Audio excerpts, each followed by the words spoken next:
Haleluya. Mari jemaat Tuhan kita serukan Shema Yisrael Yahweh Eloheinu Yahweh Echad.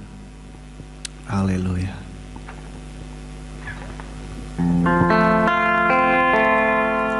Shema Yisrael Yahweh Eloheinu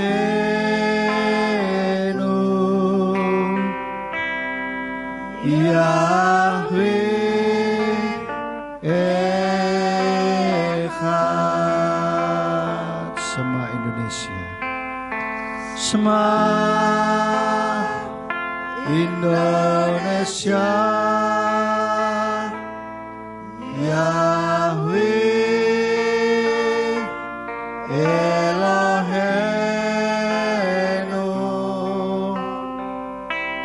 Yahweh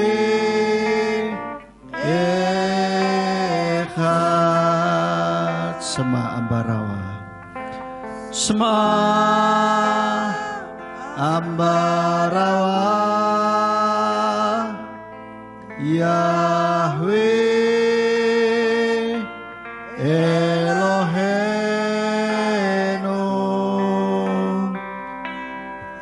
Yahweh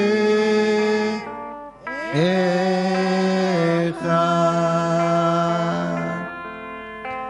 Baruch Shem Kevod Malkuto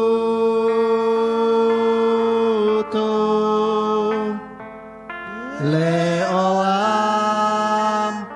Vaed. Kami mengucap syukur Bapa Yahweh buat sabat yang Engkau berikan bagi setiap kami, sehingga kami boleh menikmati sabat-Mu, waktu-waktu perhentian bersama dengan Engkau, untuk kami boleh disegarkan baik tubuh, jiwa maupun roh kami ya Bapa. Dan biarlah Tuhan saat ini Engkau menyegarkan setiap kami, baik kami yang ada di tempat ini maupun yang ada di ruangan kami masing-masing. Dan kami berdoa biarlah setiap puji-pujian yang sudah kami naikkan ke hadirat-Mu boleh menyenangkan hati-Mu Tuhan, sehingga Engkau bekerja di dalam setiap kami. Dan setiap kami yang datang dengan kelemahan iman, Tuhan memberikan kekuatan yang baru. Kami yang datang dengan kebimbangan, Tuhan memberikan ketetapan hati bagi setiap kami. Dan kami yang datang dengan keputusasaan, Tuhan memberikan harapan yang baru. Dan bahkan kami yang datang dengan sakit penyakit, Tuhan memberikan kesembuhan bagi setiap kami. Mari Tuhan bekerjalah dalam setiap kami. Dan kiranya Engkau memberikan hikmat bagi setiap kami, supaya kami boleh menangkap apa yang menjadi isi hati-Mu, supaya kami boleh memahaminya dan kami boleh mengerti serta melakukannya di dalam kehidupan kami. Sembunyikan hamba-Mu di balik kemuliaan nama-Mu, biarlah hanya nama Bapa Yahweh saja yang ditinggikan dan dimuliakan. Terima kasih Bapa Yahweh, kami sambut firman-Mu pada petang hari ini dengan penuh ucapan syukur. Hanya di dalam nama Yeshua Mesias kami sudah berdoa. Haleluya. Amin. Silakan duduk Bapak Ibu. Shalom. Bapak Ibu Saudara, apa kabarnya? Haleluya. Luar biasa. Yes. Ya, Bapak Ibu Saudara, seberapa kita yang ada pada saat ini di depan saya, dan juga saudara yang mendengarkan via YouTube maupun streaming maupun frekuensi radio. Saya mau ajak kita semuanya pada petang hari ini untuk kita lebih lagi di dalam beriman kepada Yeshua Mesias, lebih lagi beriman dengan cerdas, saudara.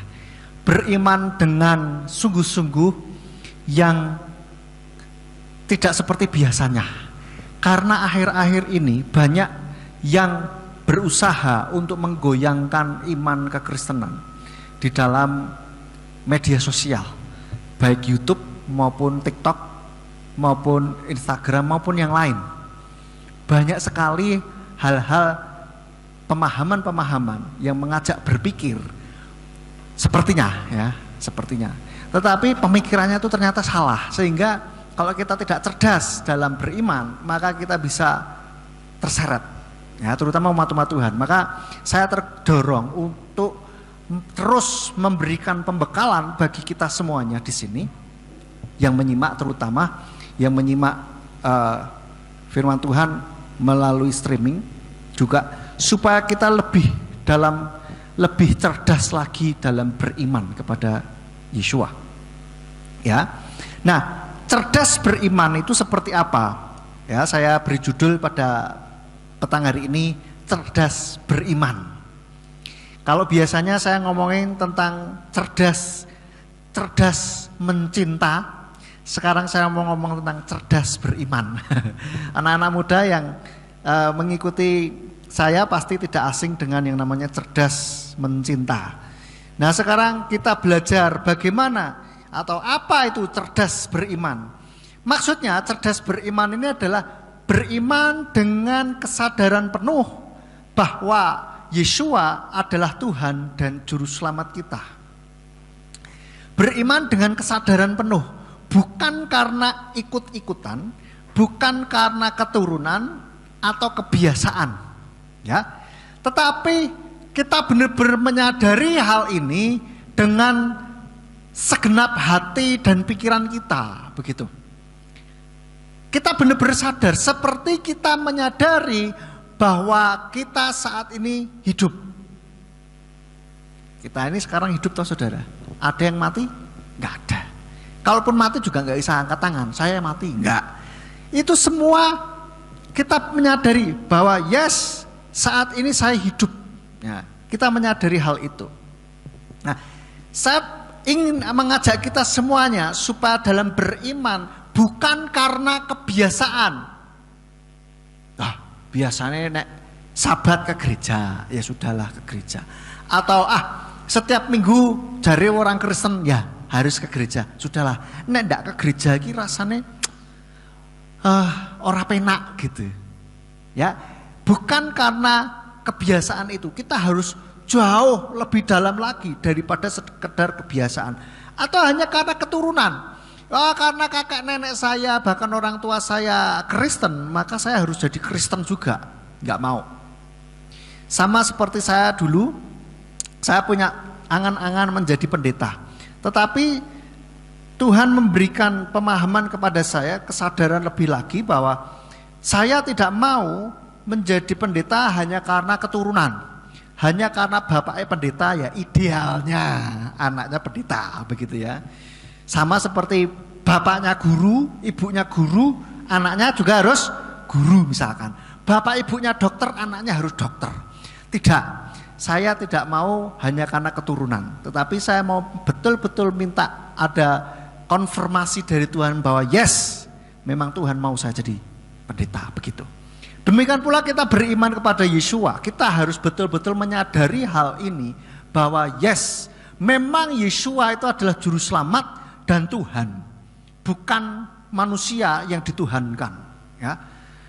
Dan kita harus yakin betul-betul dan sadar benar bahwa Bapa Yahweh itu adalah Yeshua HaMashiach itu dalam rupa manusia, ya.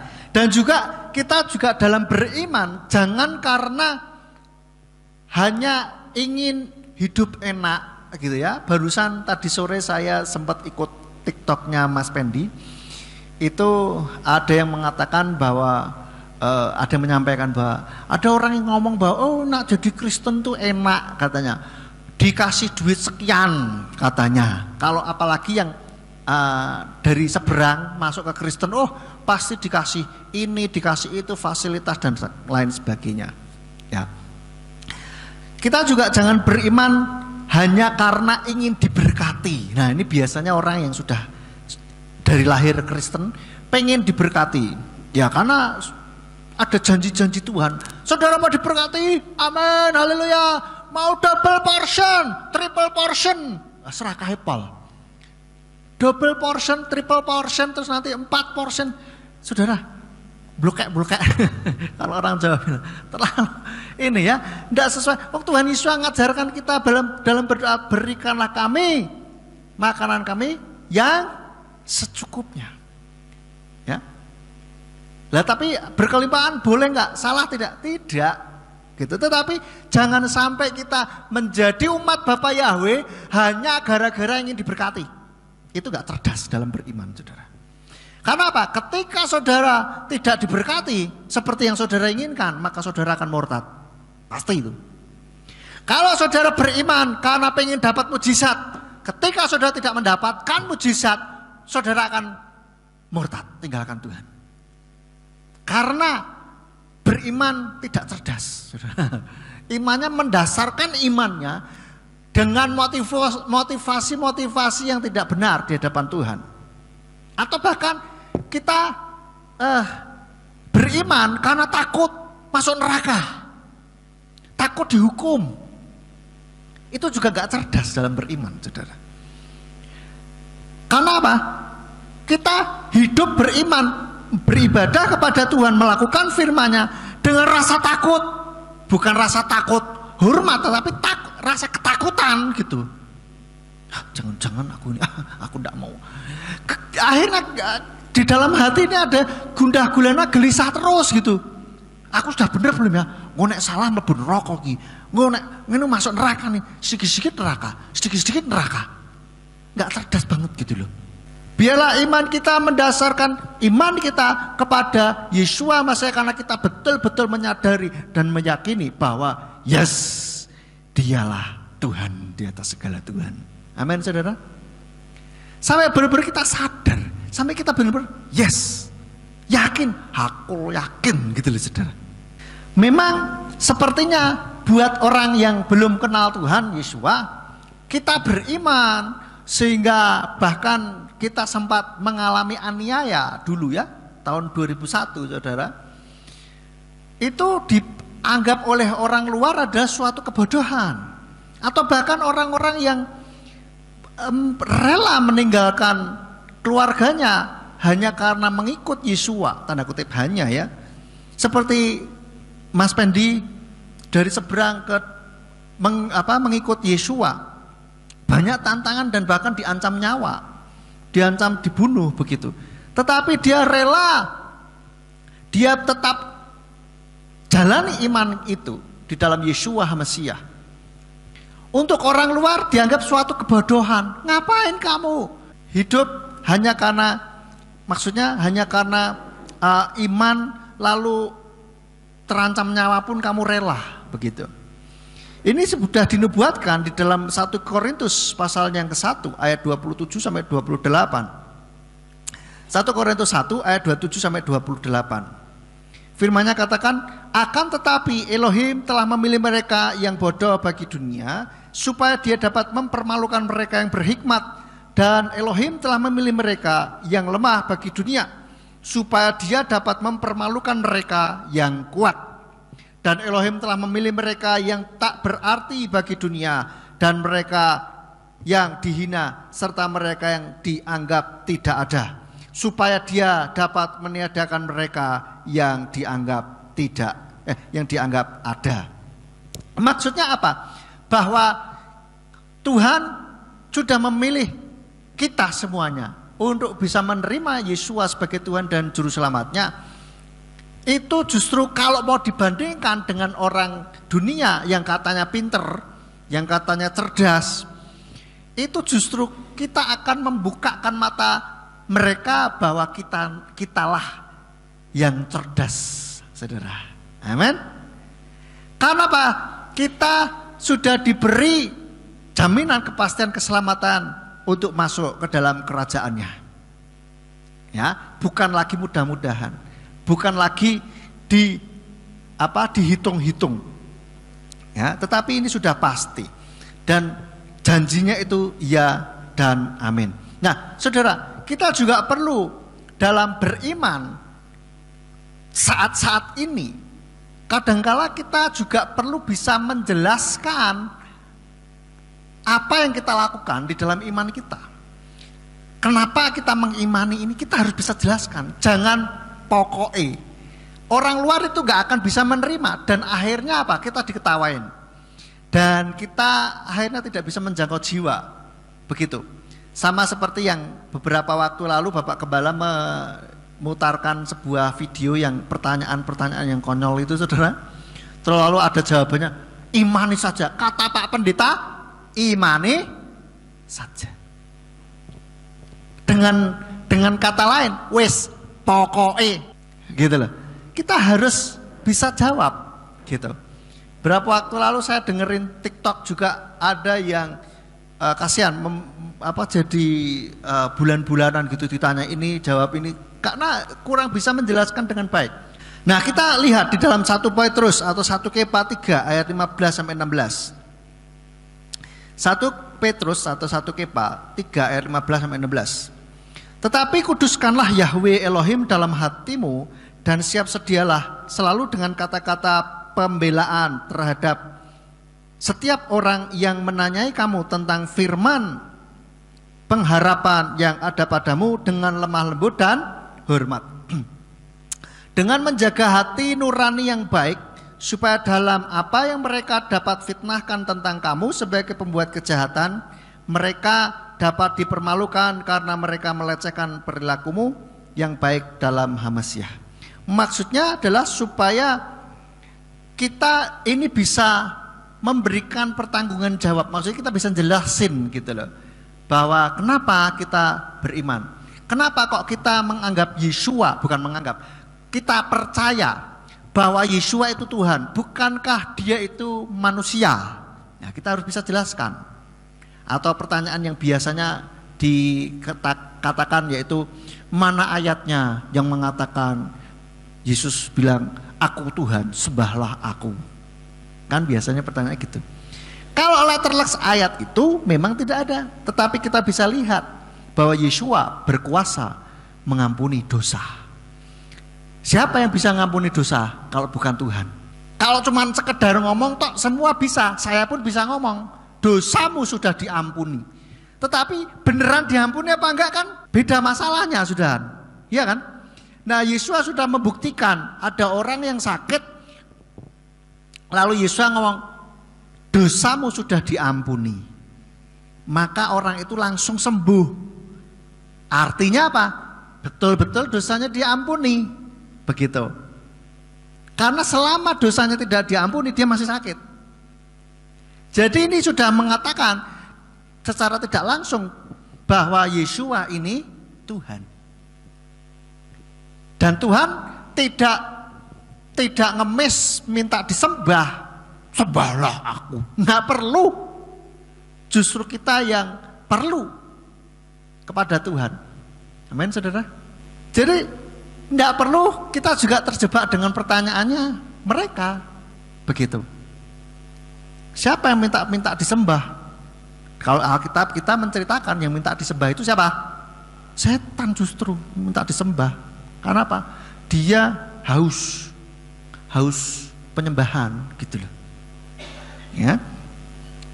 Dan ada lagi pertanyaan, ini yang baru, mungkin sedang tren.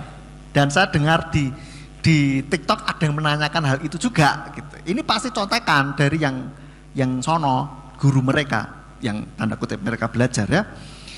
Ada pertanyaan yang seperti ini, Anda kan cinta Yeshua katanya. Ya, mereka pakai Yesus ya, saudara ya. Nah, seandainya Anda ada di sana saat Yeshua mau disalib, ya, kita bayangkan seandainya, biasanya dikunci dulu biasanya. Mereka bilang, kamu Kristen ya? Iya. Kamu cinta Yesus dong? Iya dong, cinta. Terus oke, kalau cinta Yesus, saya mau tanya, kalau seandainya kamu ada di sana saat Yeshua mau disalib, ya, saat Yeshua mau disalib, apa yang akan kamu lakukan? Kamu mau bantuin atau ikut melarikan diri? Yang saya pelajari, saya belum langsung masuk ke TikTok itu karena saya mau mempelajari, memperhatikan dulu situasi dan kondisinya ya. Saya mau belajar dulu, mempelajari ininya, situasinya. Kalau sudah paham baru saya berani masuk. Mau nolongin atau tidak kan gitu pertanyaannya. Kenapa? Kalau nolongin berarti apa? Penyalipan tidak akan terjadi. Logika mereka begitu. Tetapi kalau nggak nolong berarti kamu tidak cinta Yesus. Ya, bingung. Terus orang Kristen yang di situ menjawabnya, ngalor ngidul, tidak menjawab pertanyaan. Wah, muter, didesak muter, tidak menjawab pertanyaan. Kadangkala memang pertanyaan itu perlu dijawab. Kadangkala pertanyaannya salah, ya jangan kita ikut masuk gitu. Nah, kalau saya ditanya seperti itu, saya akan jawab seperti ini. Karena saya cinta Yeshua, saya akan nolongin. Saya mau nolongin. Cuman pertanyaannya, saya berani apa enggak? Karena pada waktu itu tentara Romawi di sana, betul ya? Dan ada imam-imam yang garang-garang begitu. Kepa saja, contohnya saja Kepa yang katanya dari kaum Sikari, yang itu adalah kaum, kalau zaman sekarang apa, preman ya Pak Gembala ya, betul ya? Itu aja dia ketika ditanyain sama anak kecil, loh, kamu kan sama itu waktu itu kan? Oh enggak, takut dia saudara. Lah apalah saya yang nyalinya nggak sebesar Kepa gitu kan? Saya mau nolongin, cuma saya nggak berani. Katakanlah berani, oke, katakanlah berani. Apakah penyalipan tidak terjadi? Tetap terjadi. Karena apa? Sudah dinubuatkan bahwa anak manusia, anak domba Paskah itu harus tanda kutip disembelih pada saat Paskah. Itu sudah pasti terjadi. Jadi pasti terjadi. Kita mau mencegah seperti apapun pasti terjadi gitu loh. Jadi apakah penyalipan jadi batal? No. Gitu. Jadi nggak perlu pusing dengan pertanyaan ini. Cuma memang kita perlu kadangkala untuk menjawab ini perlu direnungkan dulu, jangan buru-buru menjawab. Saya pertama kali dapat pertanyaan ini, saya juga, oh ya benar juga ya. Saya renungkan jawab piye, gitu kan? Kadang-kadang kalau langsung kita jawab salah saudara, ya, karena kita belum memahami betul-betul maksud dan esensi dari pertanyaan itu. Maka kadang kalau ditanyain kita harus jangan buru-buru jawab. Kalau kita sudah tahu maksudnya kita bisa langsung jawab. Tapi kalau belum, renungan dulu, pasti temu jawabannya. Lalu yang selanjutnya, ini juga pertanyaan yang masih berkaitan dengan penyalipan Yeshua.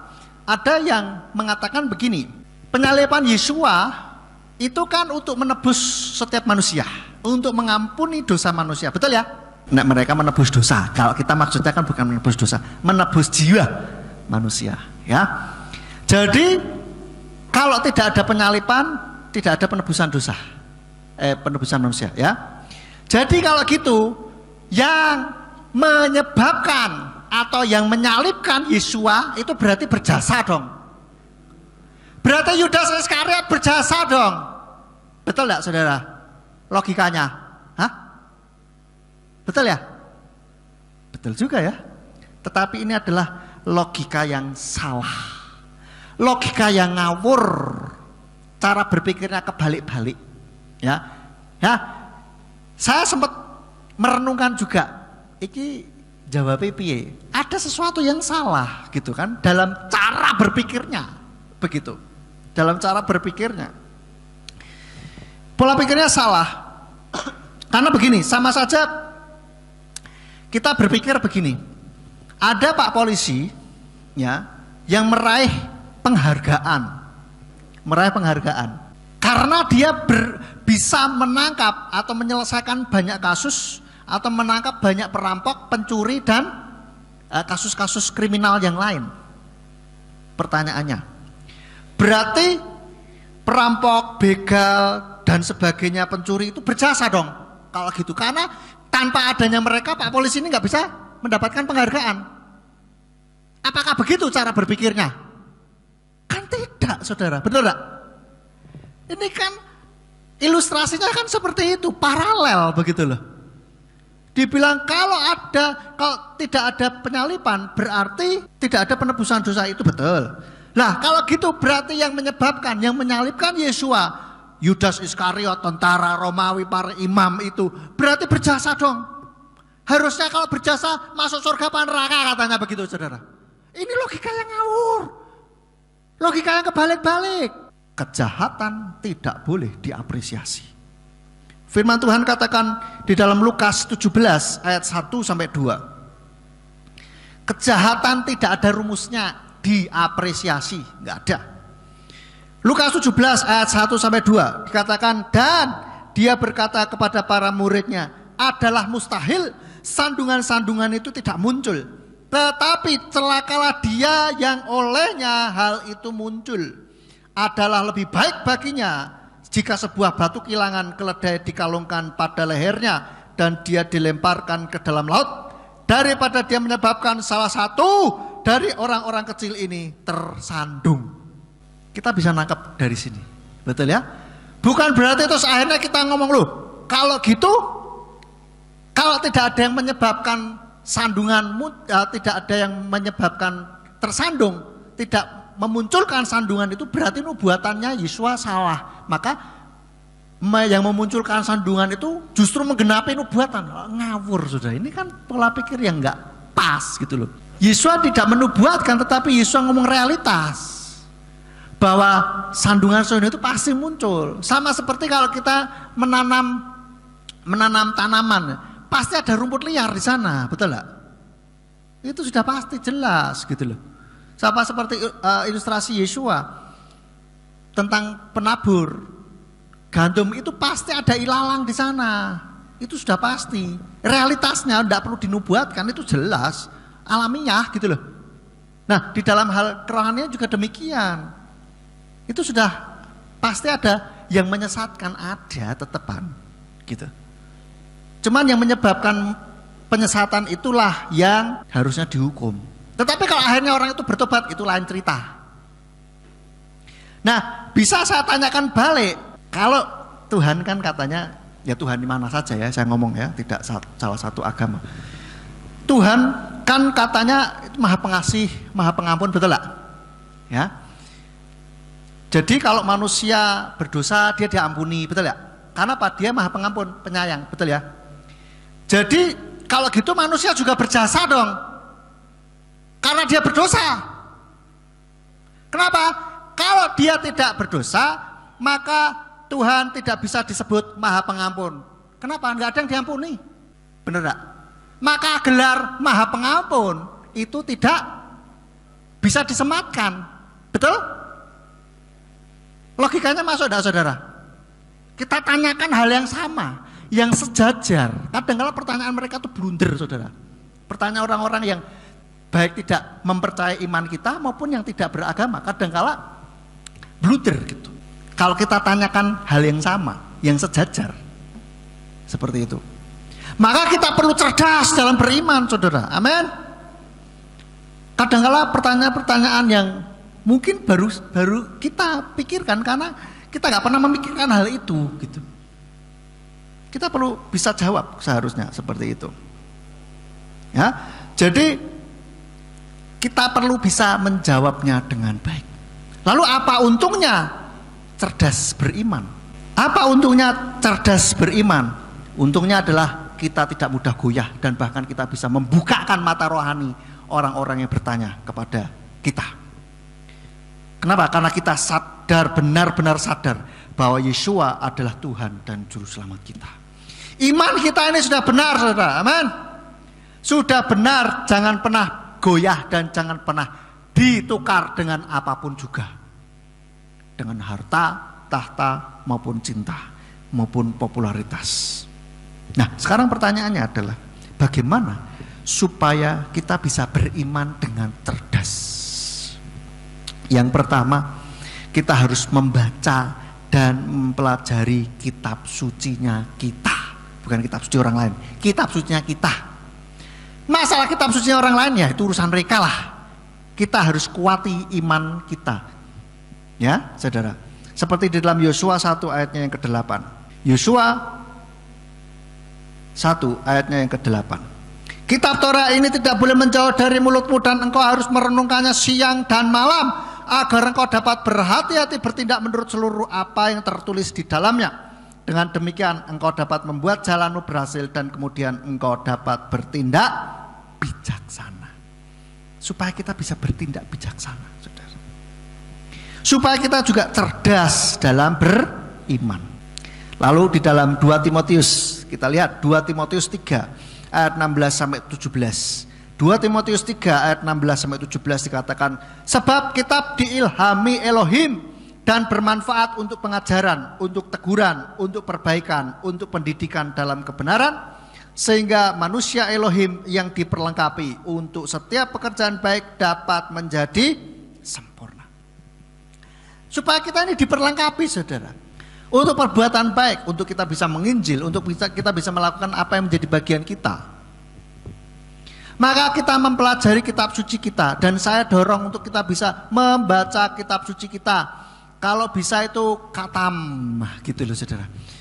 Di dalam warta kita sudah difasilitasi bahwa pembacaan kitab suci itu sudah per hari itu sudah ada. Kitab ini pasal sekian, ayat sekian, atau pasal sekian sampai pasal sekian. Itu kalau kita ikutin terus 1 tahun khatam, saudara. Selesai pembacaannya. Lalu diulang lagi. Terus supaya apa? Kita ngerti apa yang menjadi isi hati Tuhan. Supaya kita bisa diajar dengan baik. Kita bisa ditegur di dalam kebenaran untuk perbaikan dan seterusnya.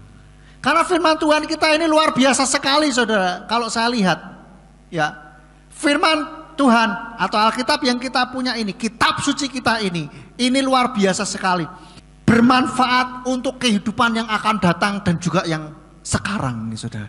Dan meskipun ditulis di sekian ribu tahun sebelum Masehi hingga sampai tahun sekian Masehi, itu tetap untuk perkembangan zaman sekarang masih relevan, saudara. Masih sesuai, masih cocok, saudara. Kalau ada orang bilang sudah usang, itu pola pikir yang salah. Dan luar biasanya ketika kita bisa menggali firman Tuhan ini bermanfaat luar biasa, saudara. Salah satunya yang saya alami, saya bisa menyusun terapi air hidup ini karena dari firman Tuhan, saudara. Diambil dari firman Tuhan, murni. Itu luar biasa. Tuhan memberikan hikmat bahwa ternyata, yes, firmannya ini bisa untuk pengajaran dan bisa kita lakukan. Gitu loh. Karena di dalam Mazmur 42 dikatakan nyanyian pengajaran. Kalau nyanyian pengajaran berarti ada sesuatu yang diajarkan. Berguna harusnya, betul ya? Dan ternyata memang berguna, saudara. Ini luar biasa sekali firman Tuhan atau kitab suci yang kita punyain ini. Saya nggak tahu kalau kitab suci yang lain. Saya nggak mau masuk ke sana. Nanti dibilang masuk kamar orang katanya. Enggak, nanti rame ya saudara. Saya nggak mau bahas ke sana. Jadi kalau saudara ketika membaca firman Tuhan ada yang bingung, tanyakan kepada kita di sini. Kalau di gereja ada Bapak Gembala, ada saya, ada Ketua MK, ada koordinator-koordinator, baik itu koordinator sekolah minggu maupun pemuda remaja, bisa ditanyakan di sana. Bahkan ada ketua-ketua MK, bisa ditanyakan. Ya, karena firman Tuhan sendiri katakan bahwa ada rasul, ada nabi, ada penginjil, ada gembala, ada pengajar. Itu untuk supaya kita bisa mempunyai kesatuan iman untuk mengenal Dia lebih dalam lagi. Kita buka ayatnya di dalam Efesus 4 ayat 11 sampai 14. Efesus 4 ayat 11 sampai 14. Firman-Nya mengatakan, dan sesungguhnya Dia sendiri telah memberikan rasul-rasul dan nabi-nabi dan penginjil-penginjil dan gembala-gembala serta pengajar-pengajar untuk apa? Untuk perlengkapan orang-orang kudus dalam pekerjaan pelayanan bagi pembangunan tubuh Hamasyah, hingga kita semua dapat tiba pada kesatuan iman dan pengenalan penuh akan Putra Elohim sebagai manusia sempurna menuju taraf kedewasaan kepenuhan Hamasyah, sehingga kita tidak lagi menjadi kanak-kanak yang diombang-ambingkan dan terbawa oleh pelbagai angin pengajaran dalam tipu daya manusia dalam kelicikan dengan cara penyesatan. Maka kalau ada sesuatu yang bingung, tanyakan kepada kita, kepada kami di sini. Kalau kami belum bisa jawab, kita akan renungkan, kita akan minta cari tahu jawabannya, begitu.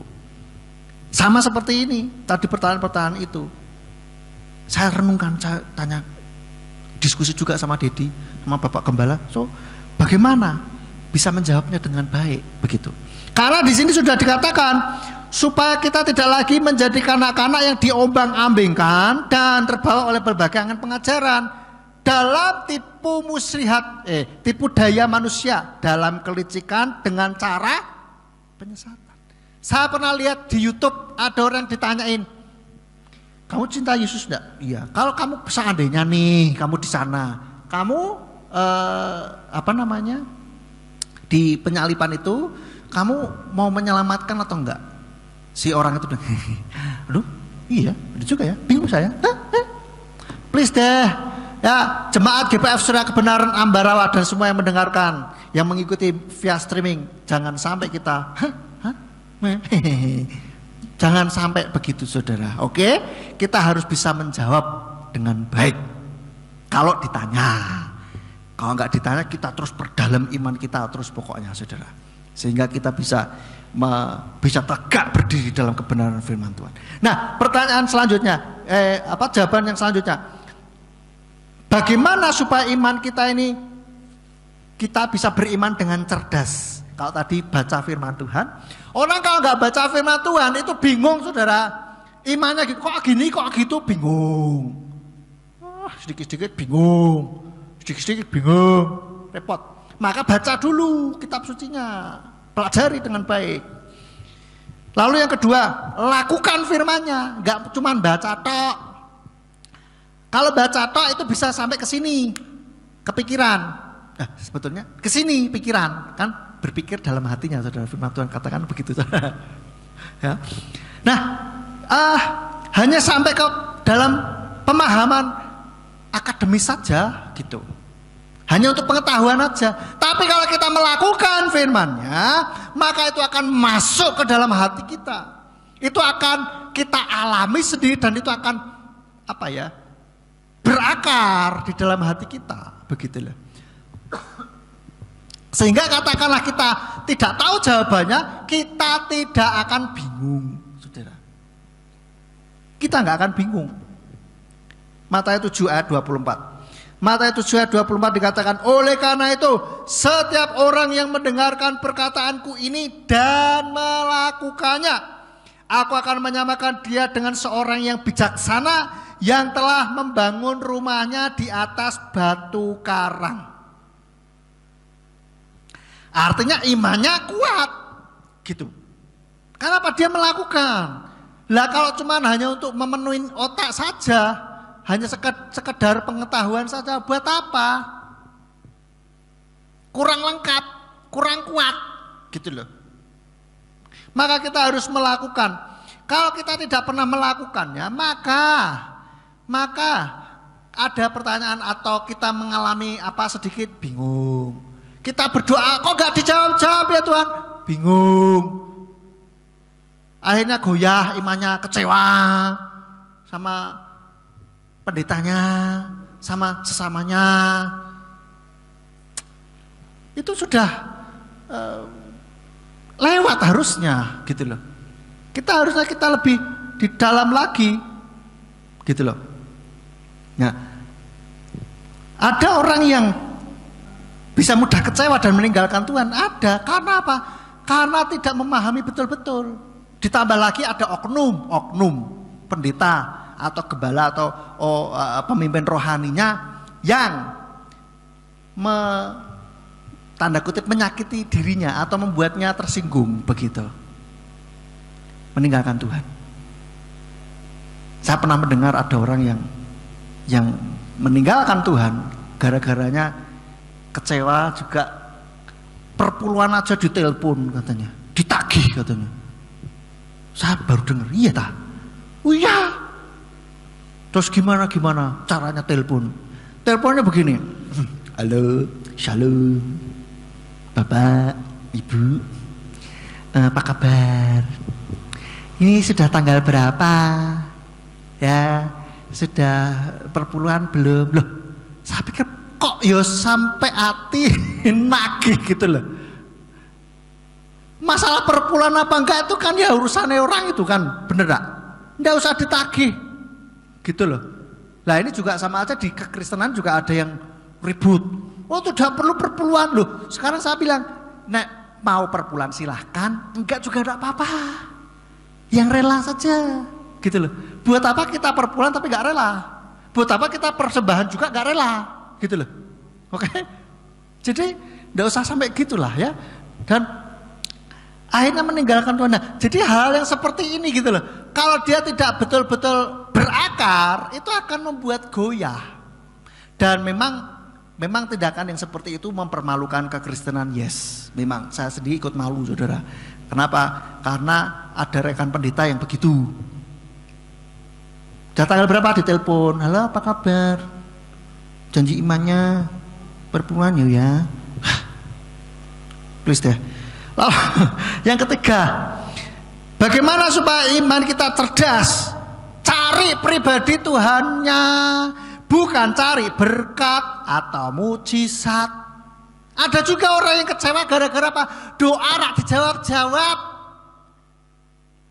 Terus akhirnya meninggalkan Tuhan. Dari Tuhan Maha Kasih, kok tidak dijawab doa saya? Kenapa? Dia tidak memahami firman Tuhan. Bahwa kadangkala mungkin doa yang kita doakan itu hendak kita habiskan untuk apa? Kedagingan kita sendiri. Ya jelas Tuhan tidak jawab. Kan di dalam Yakobus katakan, atau mungkin kamu berdoa juga, tetapi kamu salah dalam berdoa. Karena apa yang kamu doakan itu, yang kamu minta itu hendak kamu habiskan untuk kedagingan. Justru itu kebaikan Tuhan, gitu loh. Butuh pertolongan, kenapa nggak dijawab-jawab loh?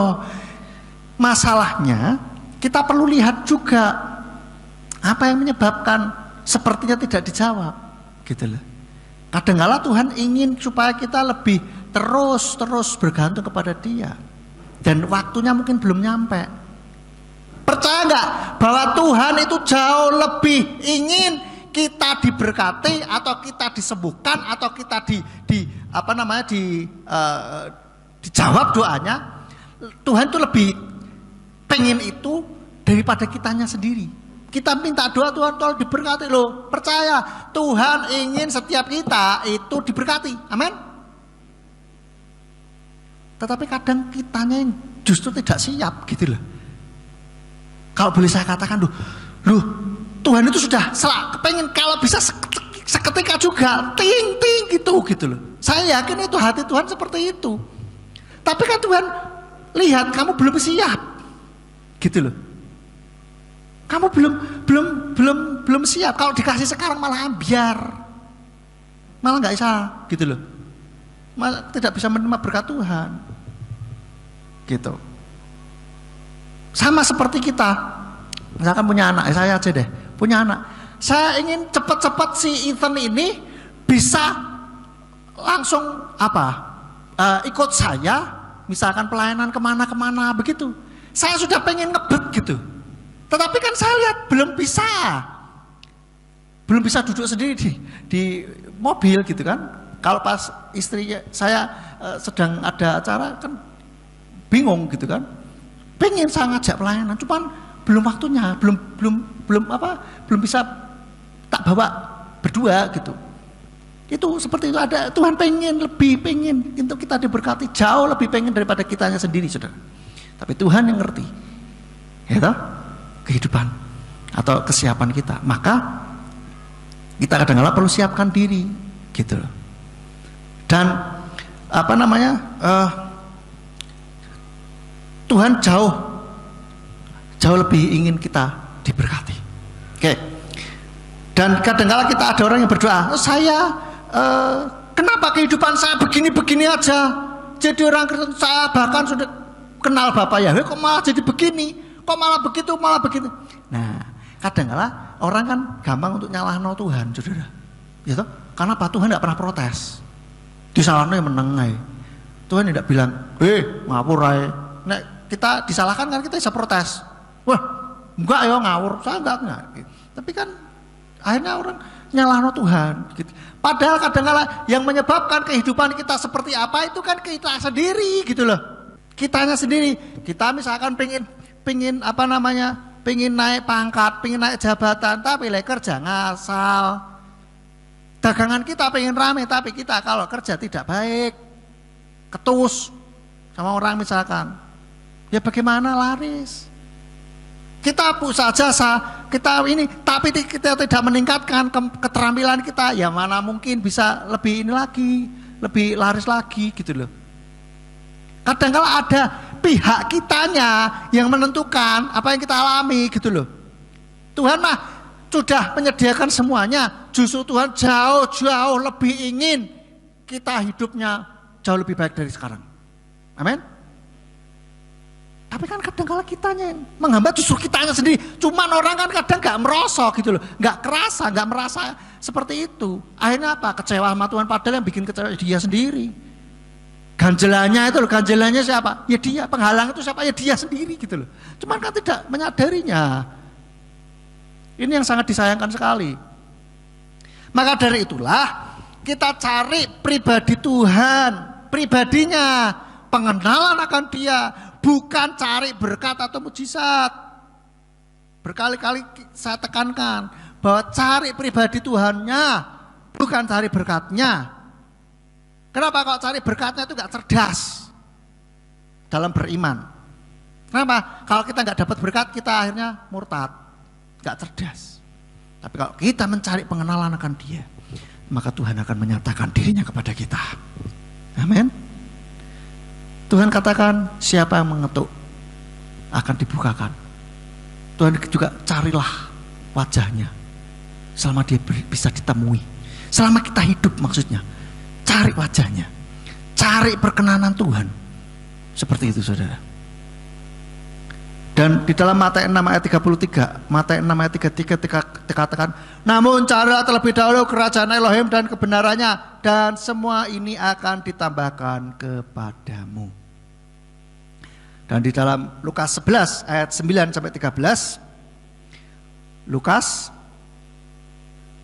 bahasanya yang ke-11 ayat 9 sampai 13 dikatakan, dan aku berkata kepadamu, mintalah maka akan diberikan kepadamu, carilah maka kamu akan mendapatkannya, ketuklah maka akan dibukakan bagimu, sebab setiap orang yang meminta menerima, dan yang mencari mendapatkannya, dan yang mengetuk akan dibukakan. Dan ayah manakah di antara kamu, jika anak meminta roti, akankah dia memberi kepadanya batu? Dan jika seekor ikan, bukan akankah dia memberi kepadanya seekor ular pengganti ikan? Ataupun jika dia meminta sebutir telur, akankah dia memberikan kepadanya seekor kalajengking? Jadi jika kamu yang jahat saja tahu memberi pemberian yang baik kepada anak-anakmu, betapa lebih lagi Bapa yang di surga, dia akan memberikan Roh Kudus kepada mereka yang meminta kepadanya. Ini seringkali ayat ini dipakai untuk hal orang yang berdoa, minta berkat-berkat itu loh. Padahal ini konteksnya adalah meminta sesuatu yang dari Tuhan, yaitu Roh Kudus. Dia akan memberikan Roh Kudus kepada mereka yang meminta. Apalagi kalau kita juga minta, Tuhan pengenalan akan engkau lebih lagi.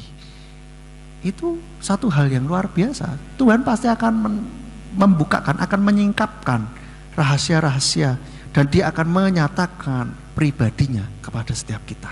Amin. Karena tujuan kehidupan kita yang terakhir itu adalah menjadi mempelainya, hidup bersama dengan dia di surga, di Samayim. Ada orang Kristen penyembah Bapak Yahweh tidak mau kata surga, maunya Samayim.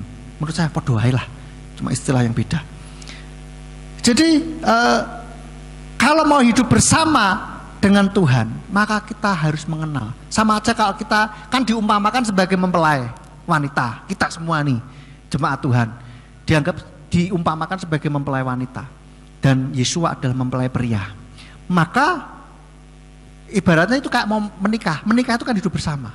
Nah, kalau kita mau menikah kan harusnya kita bisa mengenal dulu satu sama lain. Maka dari itulah sebelum kita hidup bersama di dalam rumahnya, kita harus mengenal pribadinya lebih lagi, saudara. Amin. Maka kejarlah pengenalan akan Tuhan lebih lagi. Dan poin yang terakhir, kalau sudah cerdas, terus apa yang harus kita lakukan? Kalau sudah cerdas, so what gitu loh. Kita lihat di dalam Kisah Para Rasul 4 ayat 13 sampai 14. Kisah Rasul 4 ayat 13 sampai 14 dikatakan, Adapun ketika melihat keberanian Petrus dan Yohanes dan ketika memahami bahwa mereka adalah orang-orang yang tidak berpendidikan dan bodoh, mereka merasa kagum. Mereka juga mengenali bahwa keduanya adalah orang-orang yang selalu bersama Yeshua. Dan karena mereka melihat orang yang telah disembuhkan itu berdiri bersama keduanya, maka mereka tidak memiliki apapun untuk berbantah.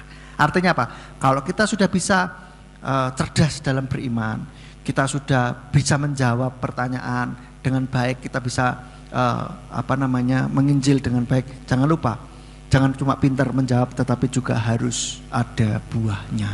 Kita bisa melakukan hal-hal yang berkenan di hadapan Tuhan. Kita harus bisa menghasilkan buah. Dan jangan cuma pintar tok, tetapi harus juga berbuah. Begitu saudara.